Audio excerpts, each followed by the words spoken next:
Good evening, everyone. I'm Stephanie Ramos in for Lindsay Davis. Thank you for streaming with us. We are following those stories and much more, including the area that saw a rare tornado touchdown and the damage it inflicted on Rhode Island. Plus, the high-stakes Camp David summit President Biden hosted and what it signals ahead for two of the country's most strategic partners. And he's able to get a unique perspective and capture images of photographs from a rarely seen vantage point. We meet one 20-something venturing into uncharted territory with a camera in tow.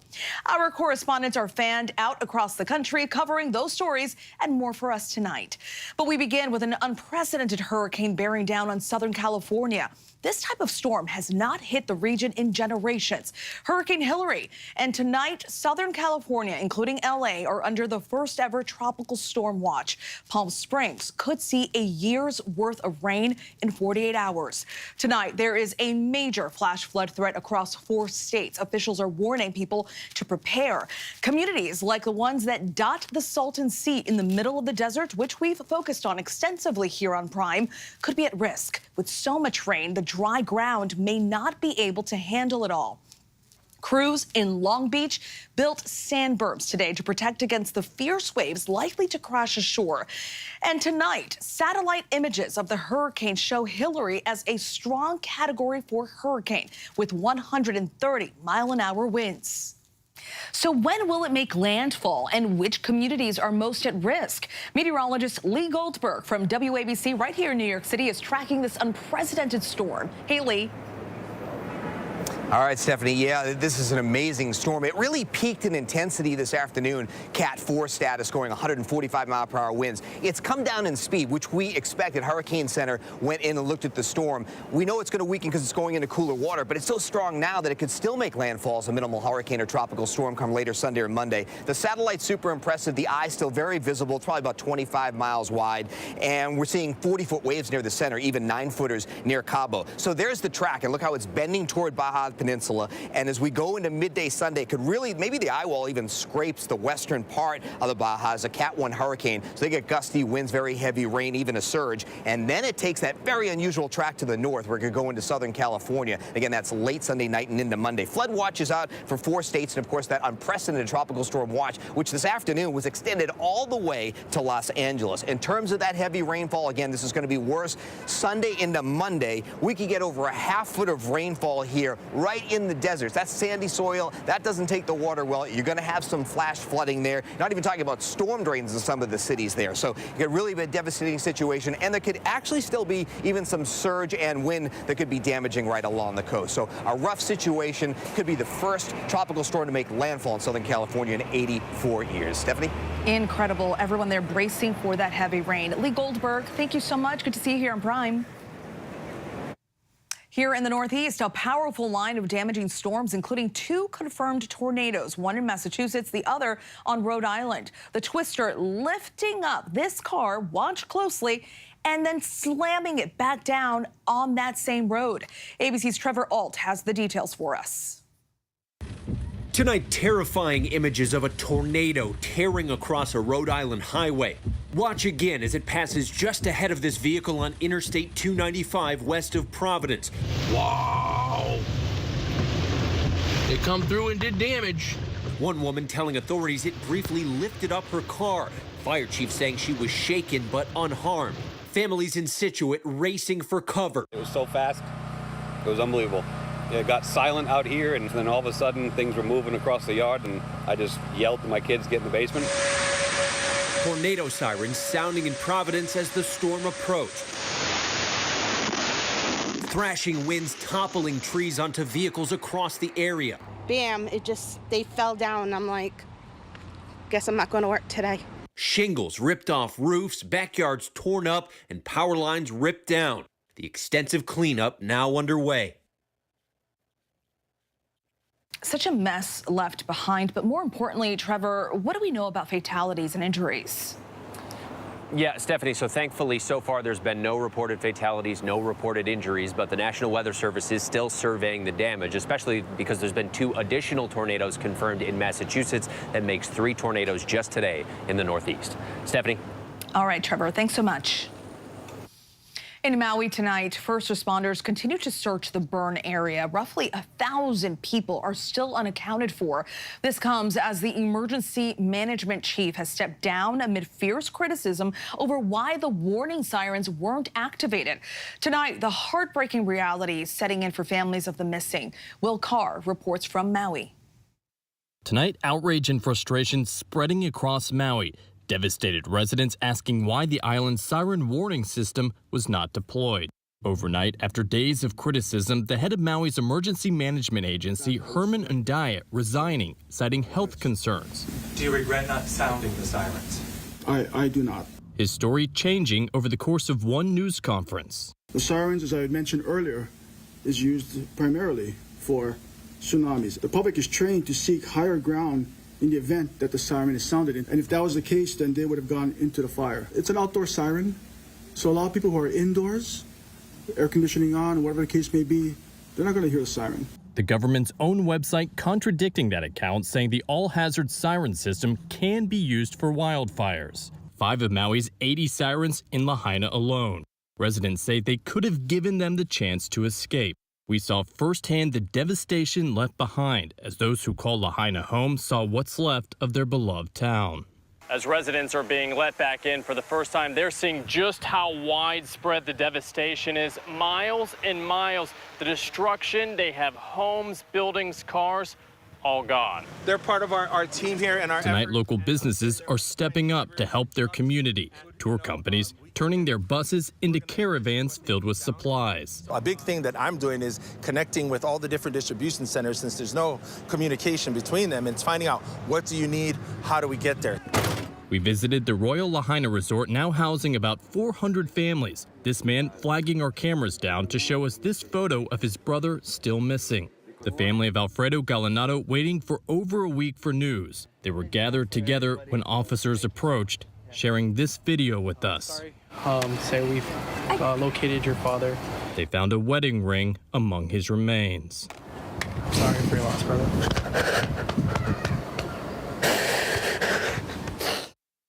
Tonight, the mayor here is responding to the emergency management chief's resignation, saying given the gravity of this crisis, they're going to try to replace him as soon as possible. It comes as there is still a thick, charred smell in the air here in Lahaina. Stephanie. So much devastation there. Thank you, Will. President Biden is making use of Camp David for diplomatic reasons for the first time in nearly a decade. President Biden hosted the leaders of Japan and South Korea today for some critical talks. Why is this meeting so important, and what does it mean for the region and the world? Senior White House correspondent Selena Wang was there. Hi there, Selena. Hey, Stephanie, it was historic to see the leaders of the United States, South Korea, and Japan standing together on that podium behind me earlier to give opening remarks together, sending a message to the world that this is a united front. This is really a diplomatic breakthrough to see Japan and South Korea working together with the United States for this first ever trilateral summit. Japan and South Korea, they are working through decades of hostilities and mistrust because of Japan's colonial and wartime history. These nations also face significant opposition at home to these warming relations. So it's a big deal that they're trying to move past that hostility in order to face this shared threat environment together, namely China and North Korea. During those opening remarks, Biden talked about the political courage of these nations, really emphasizing that he doesn't want this to be a one-off trilateral summit, that this is a partnership for the long term. They announced various agreements to deepen cooperation in defense, security, technology, their economies, including a three-way hotline during times of crises, new intelligence sharing agreements, as well as other ways to really institutionalize their bureaucracy so that even if there are different leaders in office, that this trilateral partnership, well, it won't go away. So take a listen to what Biden said here. There's not much, if anything, I agree on with my predecessor on foreign policy. His America First policy, walking away from the rest of the world, has made us weaker, not stronger. America's strong with our allies and our alliances, and that's why we will endure. And it's a strength that, quite frankly, increases all or three of our strengths. This is just about one summit. What makes today's different is it actually launching a series of initiatives that are actually institutional changes in how we deal with one another. U.S. officials have emphasized that this summit isn't about any one country, that it's not about China. However, not surprisingly, Beijing has already been angry about this summit, with state media even criticizing the summit as creating a mini NATO. However, to be clear, this is not a mutual defense pact. This agreement, however, is extremely symbolic, and it does, as U.S. officials say, try to usher in this new era of partnership. At the end of the press conference, President Biden was also asked about the appointment of a special counsel to his son Hunter Biden's case. President Biden responded with no comment and referenced the independence of the justice system. As he has said before, this is, however, the first time Biden has commented about his son's case since the appointment of that special counsel. He has said in the past before that he loves his son and is proud of him. Stephanie. Thank you so much, Selena. Thank you for that. Now to former President Trump's latest legal deadline. He has until 1 week from today to surrender on those election-related charges in Fulton County, Georgia. Meanwhile, among Republican leaders, there's a growing call to, quote, move on. ABC's Rachel Scott has more. Donald Trump has just 1 week from today to surrender in Georgia. The former president expected to be photographed and fingerprinted. The local sheriff saying they're ready, that the jail where he'll be processed and released is open 24/7. And tonight, sources tell ABC News Trump's lawyers are now expected to meet with the DA's team to negotiate the terms, as Trump continues to push false election claims, urging Republicans to rally around him. The Republicans have to be tough. The Republicans are great in many ways, but they don't fight as hard for this stuff, and they have to get a lot tougher. But today, just miles away from that jail, a different message from Georgia's Republican Governor Brian Kemp. He has said flat out the 2020 election in Georgia was not stolen, and the party needs to move on. That was 3 years ago. And if you're still mad about that, quit complaining about that. A similar tone today from Trump's rival in the Republican primary, Florida Governor Ron DeSantis. I hope that we will be focused on the future of the country rather than some of the other static that's out there right now. But DeSantis has been reluctant to take on Trump over his election lies.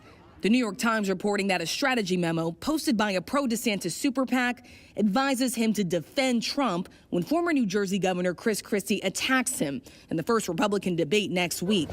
Hey guys, Christie, how are you? Today, Christie firing back. People are really beginning to wonder what the hell he stands for. And if what he stands for is defending Donald Trump, then just drop out of the race and endorse him. And Rachel Scott joins us now from Atlanta. Rachel, there are so many questions about whether Donald Trump will attend that first Republican debate next week. What are your sources telling you?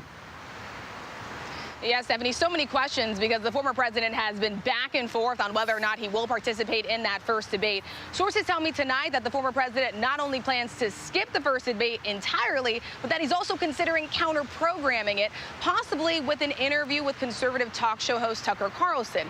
But remember, that first debate just 2 days before the deadline for Trump to surrender to authorities right here in Georgia. Stephanie? We've got a big week ahead. Thank you so much, Rachel. A Proud Boy on house arrest in the DOJ's January 6 case has disappeared ahead of sentencing. Christopher Worrell was supposed to be sentenced today after being found guilty of pepper spraying police officers at the Capitol. The U.S. Attorney's Office for D.C. encouraged the public to share any information about his whereabouts. The suspect accused of killing 4 Idaho college students appearing in court today as prosecutors and defense attorneys battle over key DNA evidence that allegedly ties him to the crime scene. ABC's Kana Whitworth reporting tonight from Idaho. Tonight, accused killer Brian Kohberger giving a slight smile as he entered the courtroom for a battle over DNA evidence prosecutors say proves he stabbed 4 college students to death. His lawyers fighting for full access to the state's DNA investigation, with defense experts today making their case. But prosecutors insisting they've turned it all over to the defense. We have given them everything that we know to exist. Prosecutors maintain DNA from Kohberger's cheek swab is a statistical match to DNA found on the knife sheath under one of the victims. But the defense trying to cast doubt on the genetic genealogy used to zero in on Kohberger as a suspect. And they say they still don't have lab results from the 3 unidentified male DNA samples from the house. Such a tragic story. Thank you so much for that update, Kana. A shocking scene playing out at the Denver airport. An axe attack caught on camera involving a United Airlines pilot in the employee parking lot. It wasn't directed at a person, but that has not stopped the airline and authorities from taking action. Here's ABC's Mola Lengi. Tonight, this United Airlines pilot grounded, suspended from flying after this alarming video surfaced showing the pilot wielding an axe at the Denver airport, hacking at a parking lot gate. Surveillance video capturing 63-year-old Kenneth Jones walking through the employee parking lot earlier this month in uniform. Police say Jones emerged from his car with the axe while waiting in line behind other vehicles at the lot exit. Jones then approaching the arm of the exit gate, violently chopping it nearly 24 times, knocking the arm off its base. Moments later, an airport employee approaching Jones, scuffling over the axe. Jones surrendering the blade after a second employee approached. Authorities then handcuffing him in a nearby field and briefly taking Jones into custody. Police say Jones told them he just hit his breaking point and was trying to get rid of issues for everyone waiting at the lot exit. In a statement, United telling ABC News Jones was removed from the schedule and is on leave while the airline conducts an internal investigation. Now, that pilot has been charged with misdemeanor criminal mischief. He is due in court next month. Now, as you can imagine, the FAA has some pretty strict mental health guidelines, especially when it comes to pilots, and they could force this pilot to undergo some sort of psychiatric evaluation. That is, if United does not first terminate his employment, Stephanie. That was quite the scene. Thank you so much, Mola. Tonight, U.S. military officials investigating the death of a Marine killed during a live fire training exercise at Camp Pendleton in California. The incident happened during a nighttime exercise. The military has not released specific details of what happened. Now to the war in Ukraine and concern about the limited gains of the counteroffensive, even as the war reaches the heart of Russia. Once again, an explosive drone struck Moscow's financial center just miles from the Kremlin. ABC's Tom Sufi-Burge is in Ukraine.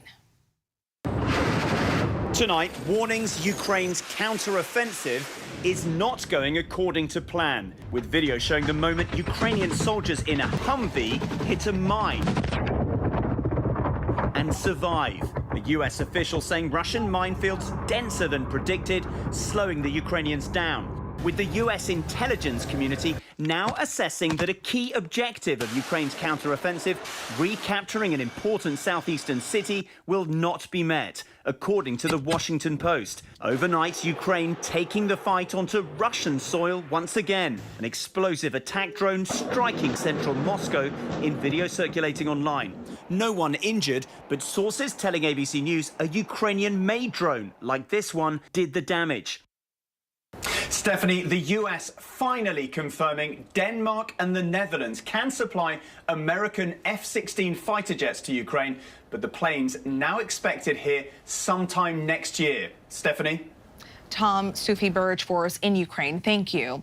And in music news, Dolly Parton has reunited the two living members of the Beatles, Paul McCartney and Ringo Starr, for a cover of the band's 1970 hit, Let It Be.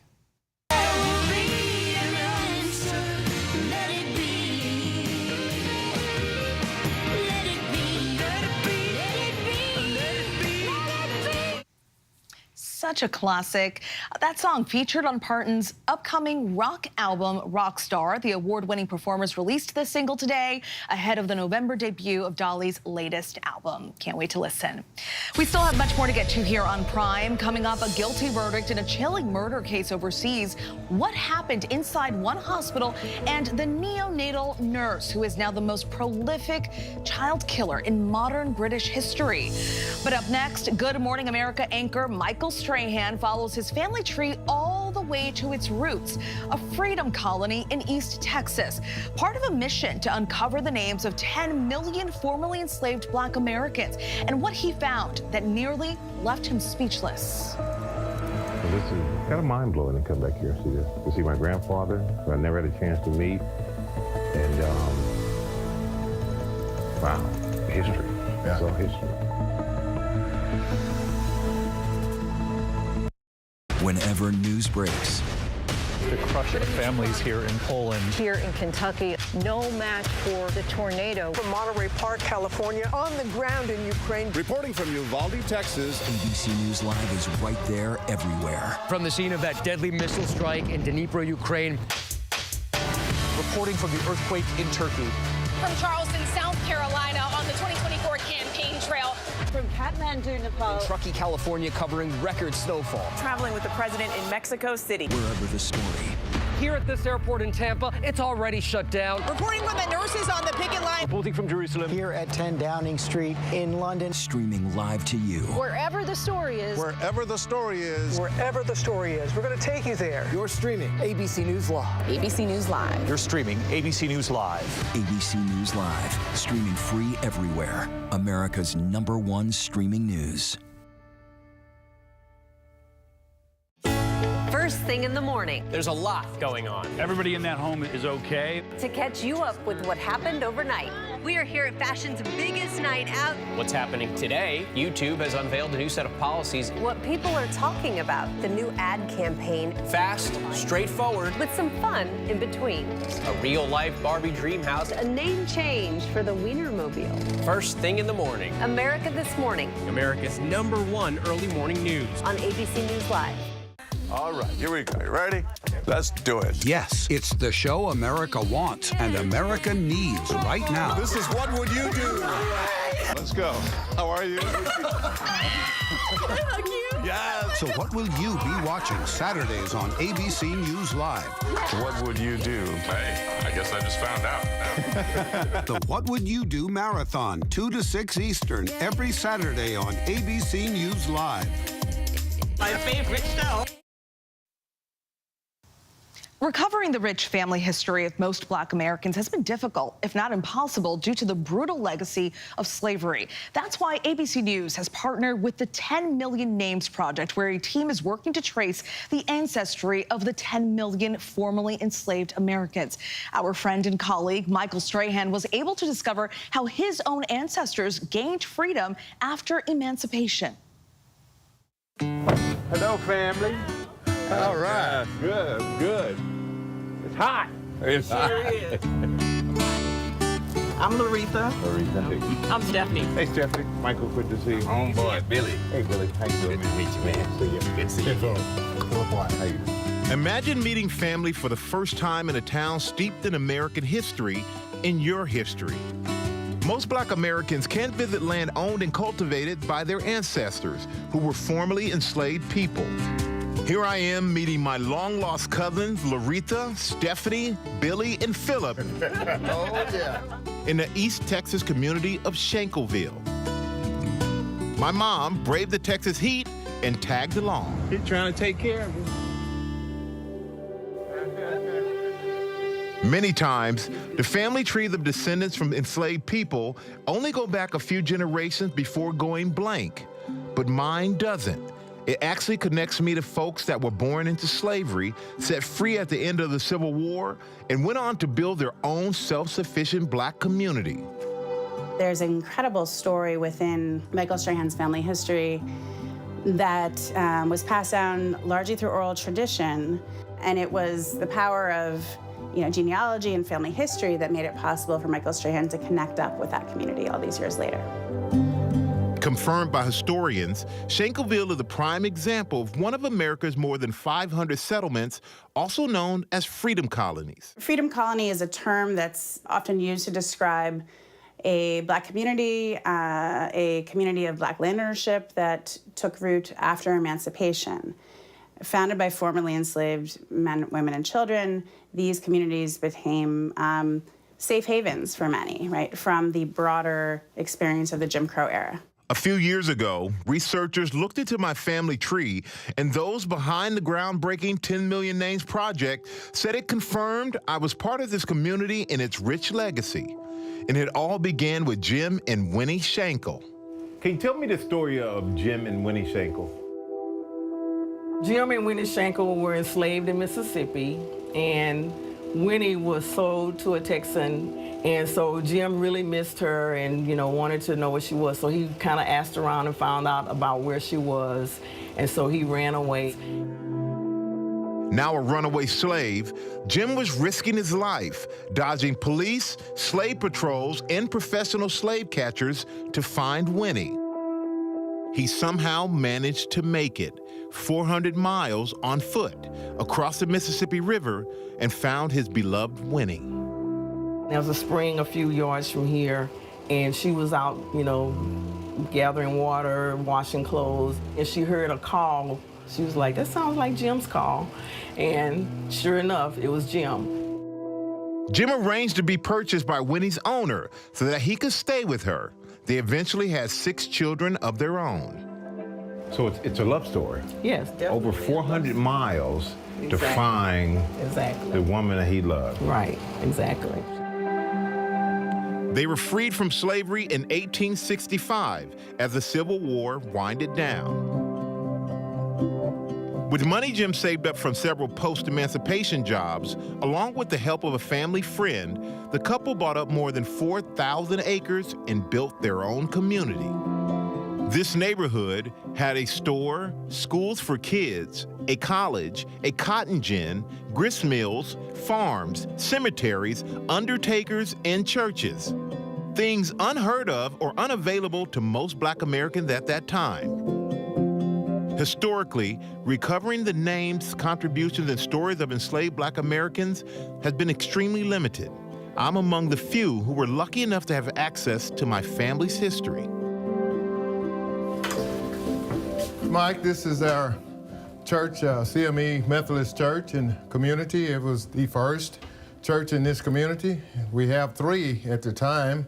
We had a lot of renovations done since the original church building. I see what you mean by those big windows in the little church, but they had a lot of sunlight. Yes. Yes, sir. As they go say, gotta let the Lord in. Across the way at the cemetery, we paid tribute to the town's 2 brave founders. So Jim and Winnie, are they buried here? Sure. Yes, they are. They're over this direction. See a lot of familiar names, Shankle, Spikes, see Straight Hands, Peacocks. If they have roots in this community, they will be buried back here in Shankleville. I'm looking at this headstone, the original headstone. As you said, it says father, mother, and at the bottom, remembered for what they have done. Yes. Powerful. Very powerful. But it's amazing when you think of 2 people right here where we stand, so responsible for us standing here. Absolutely. As we walk across this sacred ground, I notice a familiar name on a headstone and find myself a bit overwhelmed. My grandfather, Abe, we used to go by ABE. He's buried here. I never had a chance to meet him. Oh, wow. And I was born 14 years later. Oh, goodness. So this is a little shocking, to see this. He obviously was a great man. Yeah. At all those frontiers, they really worked hard. They had to. It wasn't an easy existence. Right. Well, this is kind of mind-blowing to come back here and see this, to see my grandfather, who I never had a chance to meet. And, wow, history. Yeah. It's all history.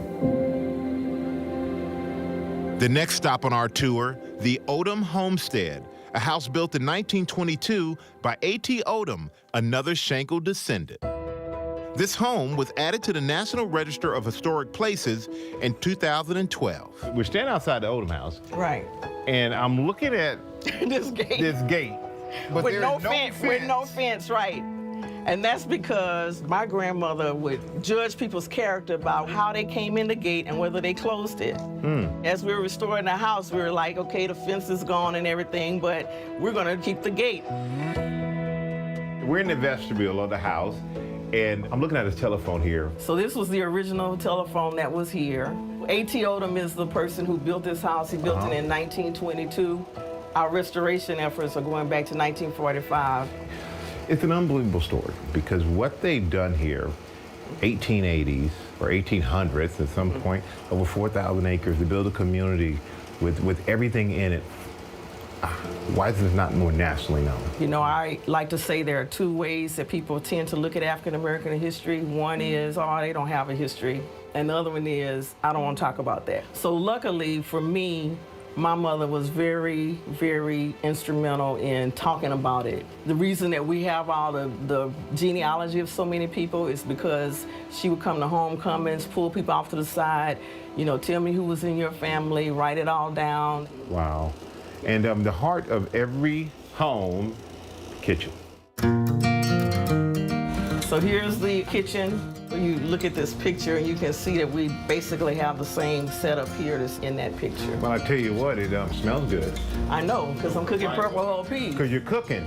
Exactly. Oh, Lucky for me, a big pot of purple whole peas made from peas originating in Africa and grown here for generations were cooked to perfection by cousin Larita.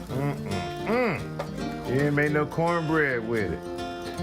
But I'll leave you alone. I'll take these peas and be happy. Boy. It's not just about preserving the past, but also building the future. Ever since 1941, the family gathers here yearly to celebrate homecoming, where descendants who left town years ago reunite to maintain family ties. With singing all Saturday night, then church services all day Sunday. To pray for your children and grandchildren. Yes. And the next generation has big plans, including a bona fide vineyard. Why do you want to build a vineyard here? I decided on Shankleville because of the history. I wanted to plant on the grounds that my ancestors acquired so long ago, thinking about all the jobs that I could create. And I'm the new generation. There's a blurb on the back of my wine bottle that's dedicated to Shankleville. Oh, let's see it. Planting red grapes and producing wines that signifies the blood, sweat, and tears that our ancestors went through to acquire land and build in Shankleville.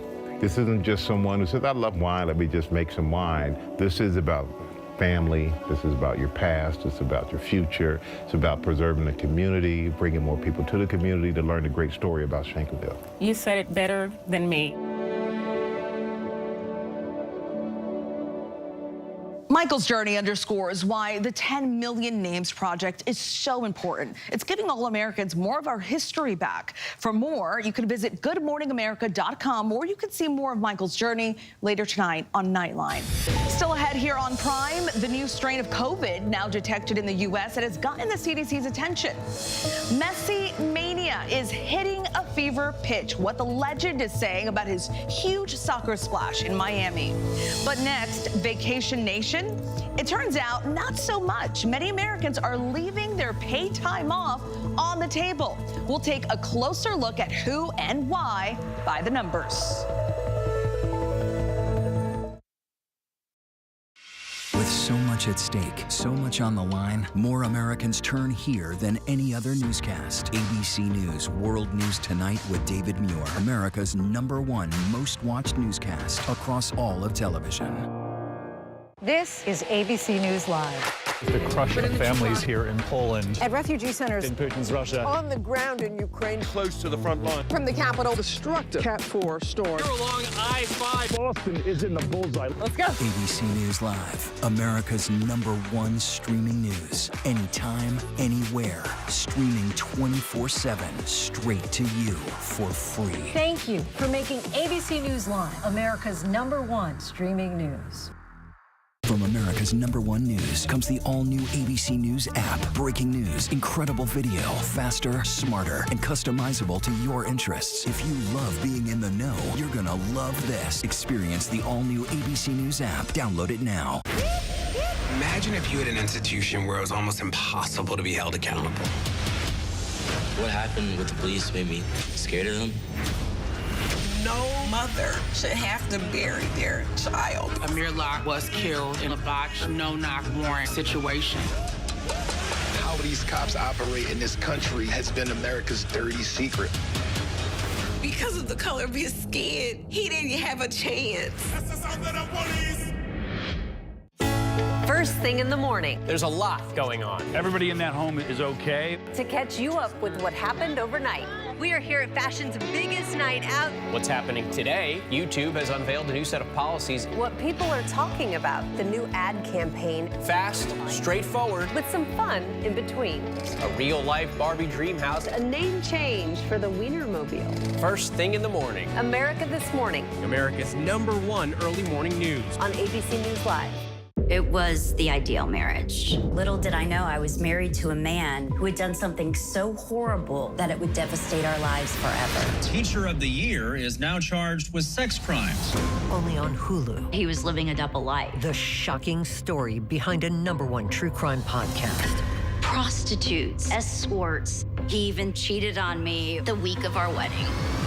Betrayal, the perfect husband. He had a lot of fantasies. Now streaming only on Hulu. When I got sent to Idaho to cover the murders of 4 college students, it was a story that didn't make any sense. 4 students stabbed to death in their beds while 2 roommates were home. You gotta think to yourself, okay, who's the target and how many people would a man go through to get to his target? I'm Kana Whitworth with ABC News. This is the story of savage murders, a determined small-town police force, and a scholar of crime. This is the King Road Killings. The full series is out now. Listen to every episode wherever you get your podcasts. This is where the newsmakers come first in the morning to be heard. America's #1 morning show. How would your mom feel about your relationship with your brother now? I can't imagine what it feels like to go from $20 billion to $100,000. Yeah. Are you worried about going to jail?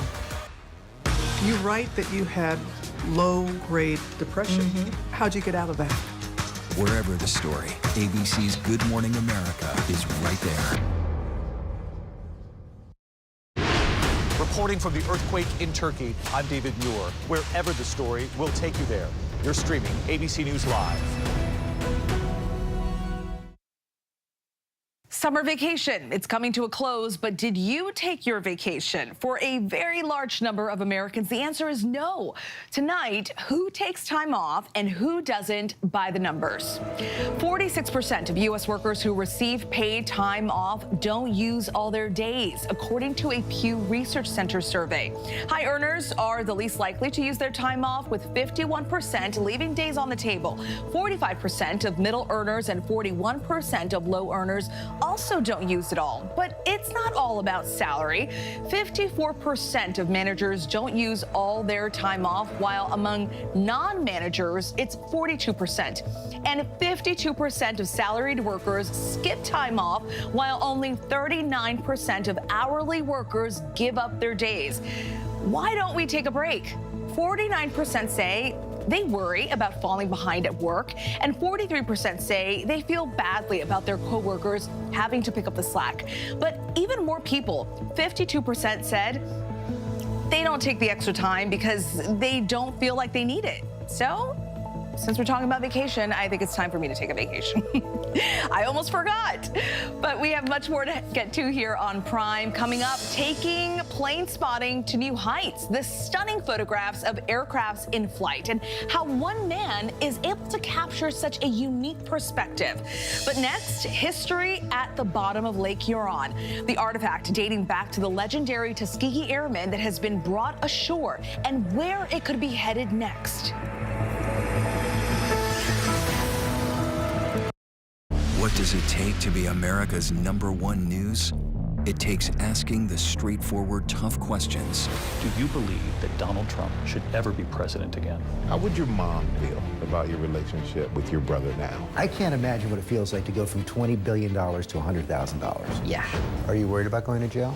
You write that you had low-grade depression. How'd you get out of that? The news-making interviews. You said that there were 6 friends. One of them was sick. Yeah. Do you have future political aspirations? Going to the front line. The search for survivors. How does this war end? And getting to the heart of the story. Thank you for being here. We'll be here for the long run. ABC News, #1 in the morning, the #1 newscast, #1 in daytime talk, Friday nights, Sunday mornings versus the competition, and the #1 streaming news. Thank you for making ABC News America's trusted, straightforward first choice. First thing in the morning. There's a lot going on. Everybody in that home is okay. To catch you up with what happened overnight. We are here at fashion's biggest night out. What's happening today? YouTube has unveiled a new set of policies. What people are talking about. The new ad campaign. Fast, straightforward. With some fun in between. A real-life Barbie dream house. A name change for the Wienermobile. First thing in the morning. America This Morning. America's #1 early morning news. On ABC News Live. This is ABC News Live. The crush of families here in Poland. At refugee centers In Putin's Russia. on the ground in Ukraine. Close to the front line. From the capital. Destructive Cat 4 storm. You're along I-5. Boston is in the bullseye. Let's go. ABC News Live, America's #1 streaming news. Anytime, anywhere. Streaming 24/7, straight to you for free. Thank you for making ABC News Live America's #1 streaming news.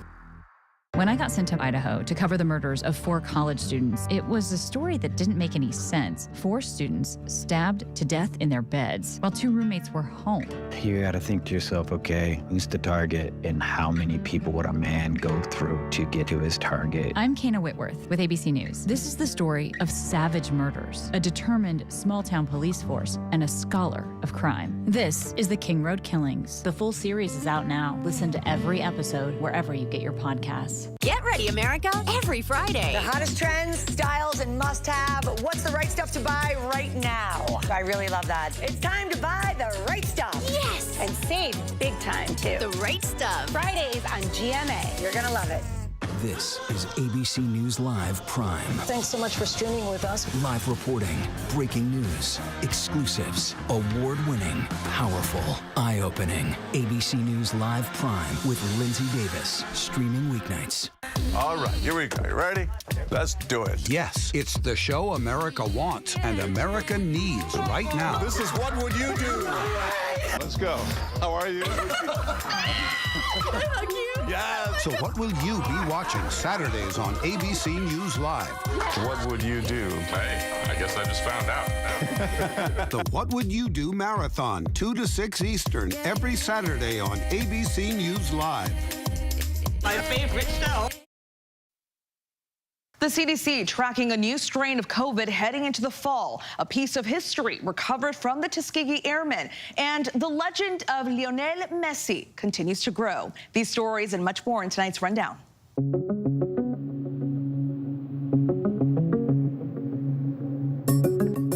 The CDC is tracking a new COVID lineage with at least 1 case now in the U.S. The strain, named BA.286, was first detected late July in Denmark, then Israel, then Michigan earlier this month. According to lab data, the strain has more than 30 mutations, more than any other variant currently circulating. But so far, with just 4 cases identified, it's not possible to know if it will take hold and impact cases. Overall, the CDC is reporting COVID hospitalizations seeing a slight rise in the U.S. heading into the fall and the new school year, but the numbers remain much lower than during previous surges. A British neonatal nurse has been found guilty of murdering 7 babies in a number of different ways and trying to kill several others over the course of a year starting in June of 2015. Police say those murders took place at Northwest England's Countess of Chester Hospital. Prosecutors say 33-year-old Lucy Letby convinced other nurses the deaths were normal. It's not clear why she murdered the children, but when police arrested her, they found a note in her home that read, quote, "I killed them on purpose because I'm not good enough to care for them." Police say she is now the most prolific child killer in modern British history. For Matt, this delivery was just like any other. Until...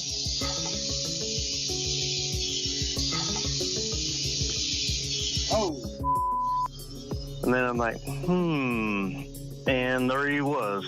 Knowing a family lived inside, Matt decided to take action. Once Matt took care of the snake, he even cleaned up the mess And disposed of the body. Matt left a note, or in this case, a text for the homeowner. It said, "I hope you didn't have a pet rattlesnake at your front door because I killed him. Matt." Sorry about the blood. A team of divers in Lake Huron discovered a piece of lost aviation history. A World War II-era fighter plane flown by the Tuskegee Airmen that crashed during a training exercise almost 80 years ago. Officials say the mussel-encrusted engine and propeller were among the several pieces of debris found. The legendary group was the nation's first all-black air fighter squadron and flew over 1,500 combat missions. Efforts are underway to put the artifacts on display at the Tuskegee Airmen National Historical Museum in Detroit. Messi, arguably the greatest soccer player of all time, opening up about his MLS experience so far ahead of Saturday's Leagues Cup. It's beautiful how the Inter people comes to the matches to support us. In just a matter of weeks, Messi changing the landscape of soccer in the United States. Ticket sales are through the roof. The Leagues Cup, Miami vs. Nashville, selling out in just 8 minutes. His jersey, now the highest selling in the history of the MLS online store, with 67% of buyers first-time purchasers.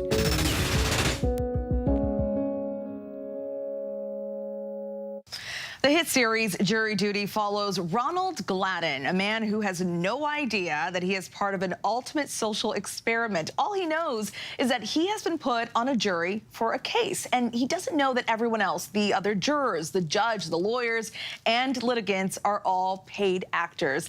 That gets a little bizarre. Take a look. When they say jury of your peers, I think that's accurate. I mean, how long does this normally take? Have you done this before? Juror number 54. Me? Ready, guys? Here we go. This is the most unorthodox trial that I presided over. This literally feels like reality TV. Oh. I love this trailer. It's so funny. Executive producer Nicholas Hatton is here to discuss the show. Welcome, Nicholas, and congrats. The show is Emmy nominated. Thank you so much for having me. It's an honor. It's an honor for the show as well, and we're living a dream right now. Did you expect this level of success? 8 episodes in, first season, already an Emmy? Honestly, no. It was such a large undertaking in the first place that I think our main thoughts were, can we even pull this thing off? To have the audience respond in the way that they have, and then in turn to have the Television Academy recognize us in this way is just, it's somewhat ridiculous and insane and dreamlike, but it's the power of an idea catching on and people falling in love with something and then telling their friends about it. It's a real word of mouth hit. I will say it's really impressive that you were able to pull this off. This is a reality show unlike any other. So tell us about the execution. How did you figure out what you needed to do in order to pull this off? Well, it all starts with the prep work and it starts with the writer's room. And I have to say, I'm so proud that the show has been recognized in the Outstanding Comedy Series against, some incredible other shows out there, which equally are written as well. And I always say it takes a fake village to build an entirely fake village. And we needed hundreds of incredibly talented crew, astonishingly committed cast, who all really bought into the idea of doing this thing and committed above and beyond anything they've ever been asked to do before. Well, everyone in the show is an actor except good old Ronald, of course, who doesn't realize the entire thing is scripted. How did you know you had your guy when you came across him? What was his quote-unquote audition? Well, there's a very long process where we had over 4,000 candidates apply to potentially be jurors or at least be part of a jury pool in Southern California. And what we were looking for was someone who we really felt that an audience could root for, could really get behind and emotionally invest in and be with Ronald on his journey. And truthfully, within 2 days, we all fell in love with him. Our cast fell in love with him. And you really see that love only increase as the show goes on. The show is so entertaining. So were there any close calls when it came to keeping Ronald in the dark? What were some of the challenges that you ran into? I mean, 1,000 close calls, because the reality is we had to construct a journey for him where we would want him to turn left rather than right, but we had to keep both options available to him, so he always felt like he was in a real world. Numerous times when we had the chair pants, which is an invention of one of the characters essentially strapped some crutches to their buttocks so that they could sit anywhere they needed. That was a bit of a tricky one for Ronald to accept the reality of. But it was such a robust world that was built for him, and the cast really carried him along this journey. At any moment, the danger was there that was an element that we hadn't thought of. So there was a genuine sense of tension throughout the run of trying to get through to the end of this thing. And it's unlike anything else we've ever done. Can you talk about the camera placement? How were you able to record all of this, all of his interactions in and out of the courtroom and not have him notice it? So Ronald was under the belief that he was part of a documentary-style project. He thought there was a very low-budget, sort of publicly funded documentary being made essentially about the legal system in Southern California. So he was aware that there would be cameras there. What he wasn't aware of was the scale of the machinery around him and the fact that he was obviously the sole focus of this show. So the discussions were on a day-by-day basis and a scene-by-scene basis. Is it okay for him to know that cameras are here right now? Well, job well done, because that is not easy. It does seem very seamless. So let's talk about a possible second season. Is there any chance that you would do something like this again with a different situation, different character? I think, listen, right now I'll say this, that obviously we're in an almost unprecedented moment in terms of labor action between the writer's strike and the actor's strike. So we respect that tremendously. And you know, obviously no work is going on right now out of solidarity with that movement. But I will say that, you know, if this was to be done again, we would only want to do it if we felt that, like we did with Ronald, but that's a thought for another day. Right now, we're just still enjoying the crazy reaction there's been to the first season. Well, we certainly hope to have you back to talk about it if there is another season. Nicholas, thank you so much, and congratulations once again. Thank you so much. You can stream Jury Duty on Prime Video. From watching planes as a kid to being spotted by Delta and United for his stunning photos of their aircrafts, photographer Ryan Patterson has made a name for himself in the aviation industry. Often hanging out of a helicopter, he's able to capture a unique perspective flying above airplanes seconds after takeoff. ABC's transportation correspondent Gio Benitez has his story. They're photos of planes taken from angles we rarely see, and they're in high demand. The photographer, Ryan Patterson, charging up to $10,000 for a single picture. But on land and in the water, the 23-year-old is a college student and a top swimmer who qualified for the Olympic trials. And he just happens to be one of the most highly sought-out aviation photographers in the industry. As a kid in the Bay Area, Ryan and his dad would go to the airport and watch the planes take off and land. So I grew up in San Francisco, and we went to Bayfront Park, you know, a couple Sundays a month maybe, and we would watch the United 747s take off and land. And we wouldn't always even be taking pictures. We would just be there enjoying the airplanes. Just taking it all in. Just taking it all in, yeah, exactly. Just watching the airplanes, which is really what I loved. Inspired by aerial photos on social media, Ryan and his dad chartered a helicopter to take photos of the planes in L.A. We went to LAX back in 2016, summer of 2016, and we ended up doing a helicopter over LAX.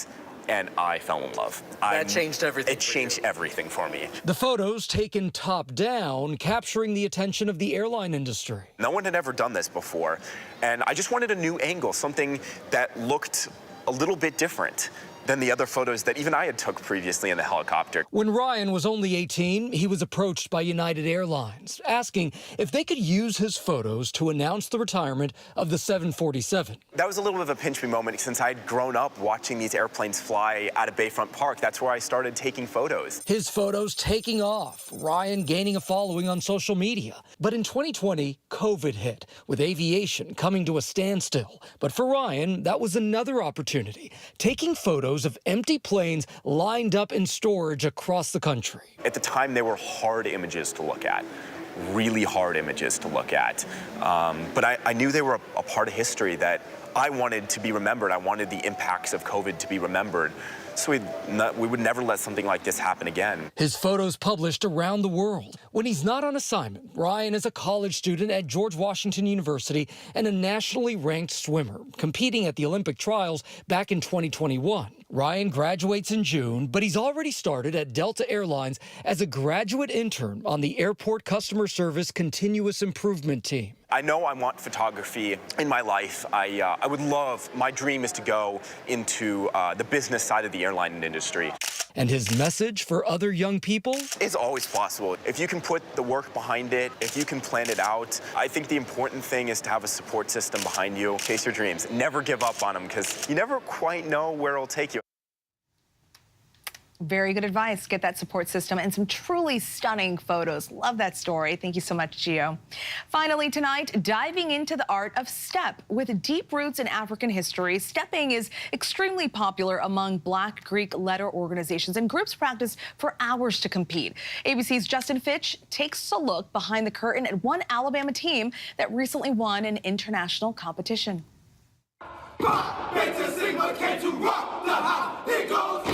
You're hearing the sounds of the Gamma Beta chapter of Phi Beta Sigma Fraternity Incorporated at Alabama State University.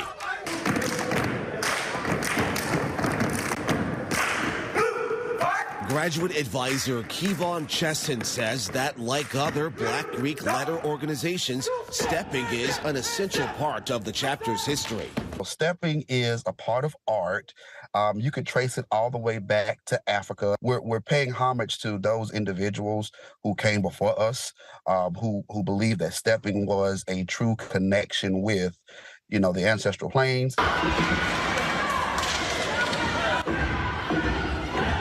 Stepmaster Amir Kelly Hughes says their journey started at Alabama State's Homecoming Step Show last fall, performing for the student body. The overall goal is to look the same and sound the same. So preparation goes a very, very long way. We put in very, very long nights, long days.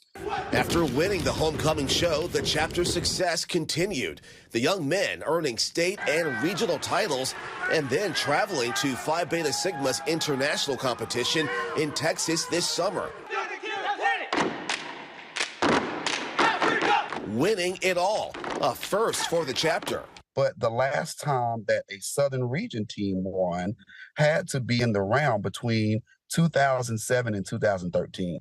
Alabama has never won the International Conclave Step Show. We're here to stay, and we're also about, passing it down, because not only is this just about Gamma Beta, but it's about Phi Beta Sigma fraternity as well. Amir says the experience has changed his and his brother's lives for the better. Just as a person, period, you need that laugh. You need that person who's going to put their arm around your shoulder and be like, everything is okay. So I feel like that's what we get, not only just for myself, but as a brotherhood, as an entire whole. Congrats to that team. That's our show for tonight. I'm Stephanie Ramos. ABC News Live is here for you all night with the latest news, context, and analysis. You can always find us on Hulu as well, Roku, the ABC News app, and of course on abcnews.com. Have a great day.